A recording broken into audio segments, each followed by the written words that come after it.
Le monde agricole s'attend aux pires moissons de blé depuis 40 ans. Oui, quelques jours de beau temps, c'est vrai, en ce mois d'août, mais ne nous y trompons pas, l'année 2024 a été particulièrement arrosée.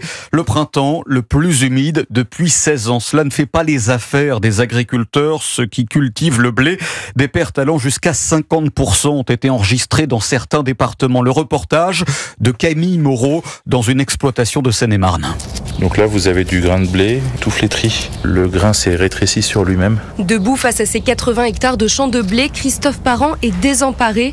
L'agriculteur estime ses pertes à 40% cette année, en cause une météo catastrophique depuis le mois d'octobre. On a eu beaucoup trop d'eau, pas assez de lumière et pas assez de chaleur. Et en fait, nous avons tout un tas de maladies qui s'est développé sur les blés. Et du coup, l'épi va être moins rempli. En fait, sur un épi, on peut avoir jusqu'à 50, 60 grains. Et là, cette année, on avait plutôt autour d'une trentaine de grains. Et ces grains récoltés sont beaucoup plus petits que d'habitude, ils pèsent donc moins lourd. D'habitude, dans cette case-là, je mets 200 tonnes de blé. Cette année, il y en a 100 tonnes. Aujourd'hui, je suis payé à la tonne de blé que je livre à ma coopérative. Donc, moins je livre de tonnes, moins j'ai de chiffre d'affaires. Donc, qui dit moins de chiffre d'affaires, dit moins de revenus pour mon exploitation pour l'année 2024. Une véritable année noire donc pour cet agriculteur qui s'interroge sur le futur de son exploitation face au changement climatique. Camille Moreau.